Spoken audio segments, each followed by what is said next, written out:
Both Voces de la Frontera and our C4R, Voces de la Frontera Action, have voted to be strongly opposed to the MPS Mayoral takeover and to be very proud of this diverse coalition in the city.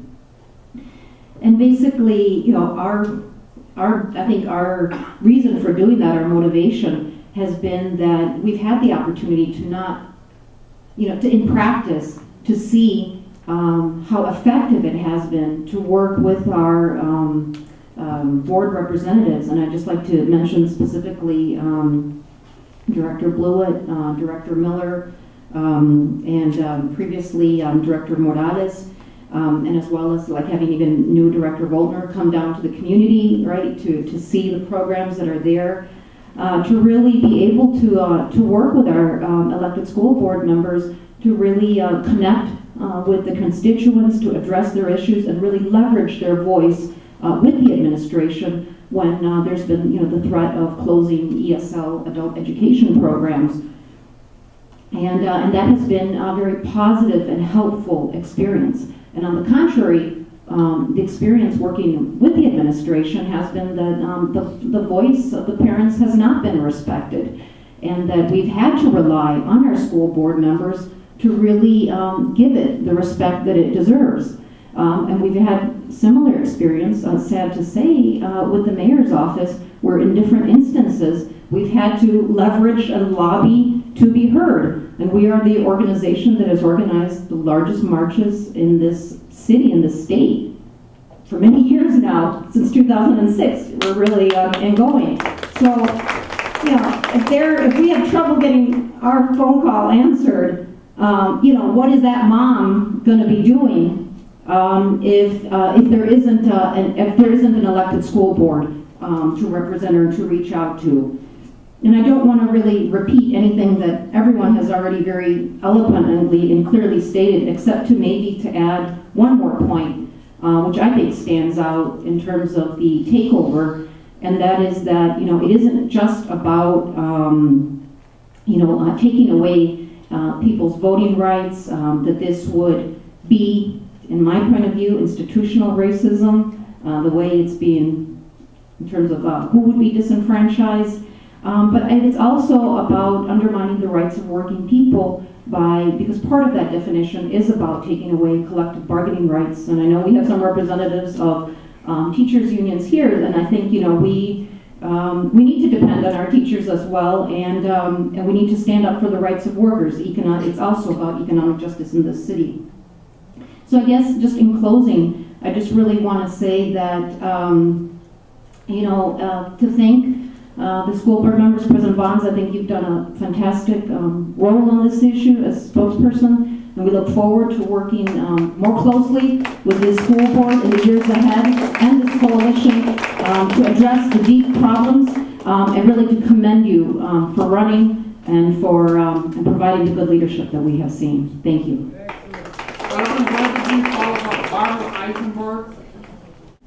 One thing I would like to, you know, start off and say that, you know, I graduated from MPS.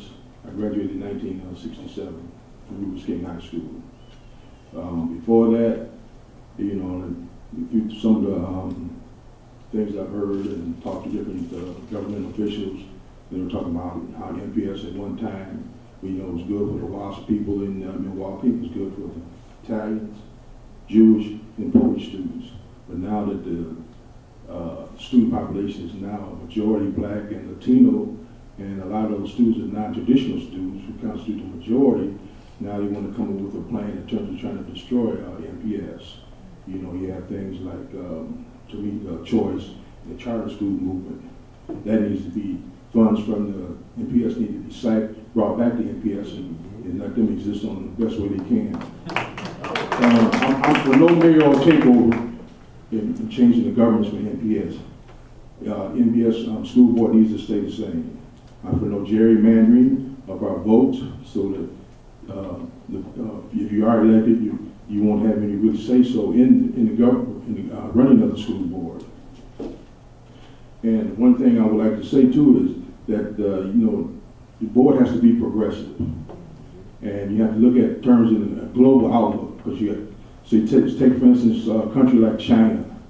People's Republic of China, People's Republic of Cuba. China was one of the most backward countries in the 20th century. People hadn't even seen pencils or papers for probably over 100 years. Now look where they stand now. They have a sound educational system. Cuba, same way. They have a sound educational system.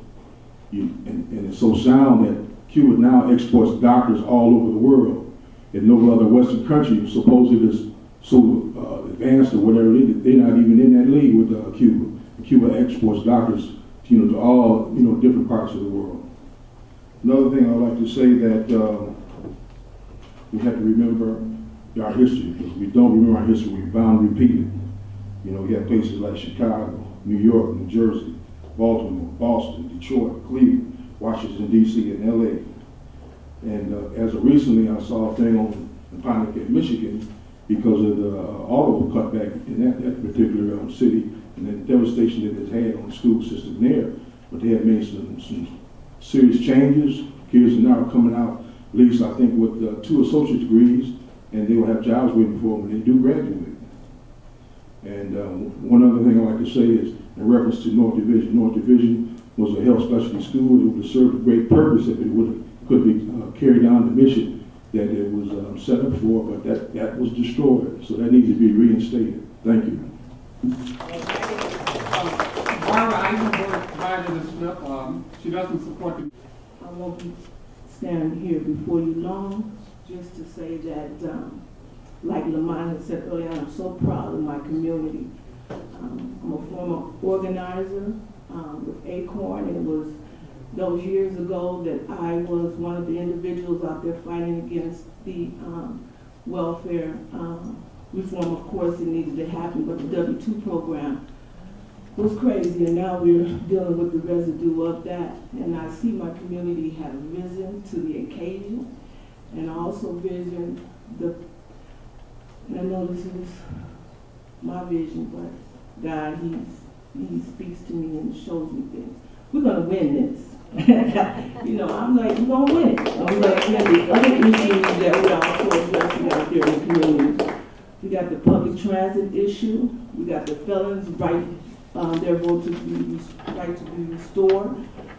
We have the unemployment issue that's going on now with our African American men. And I just feel and I see our community rising to the occasion. And again, I just like to end with saying, we won this. We got this. It ain't gonna happen. Thank you. President Lewis, then I'm gonna call Lee Henderson and call. I'm just sitting back listening to the testimony. And the first thing that has come to my mind is our community is sick. And our leadership is sicker. And what we need is a doctor. It is, I'm so perplexed with some of the things that has been going on that it's just astounding to me that right now in this day and age, when we should be catapulting into, the 25th, 26th century, and we're still living like we haven't been emancipated or something. You know what I'm saying? I mean, it's like, are we on a plantation or what? Yeah. I'm just perplexed.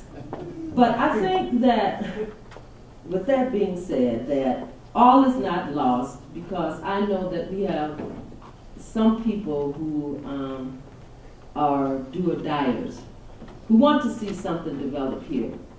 I'm just amazed that we have people who are elected who have no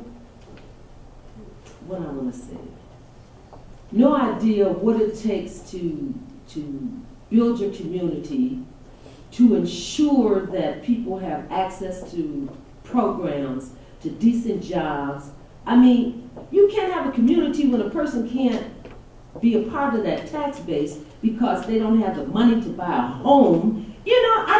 I don't understand what's happening around here. So I do know this, though, that because of what has happened, it just ensured one thing, that we got some people here that are willing to work and see things change, so that the next time we come in here, we'll have to talk about how much more we can do to improve upon the improvements that we've already put in place.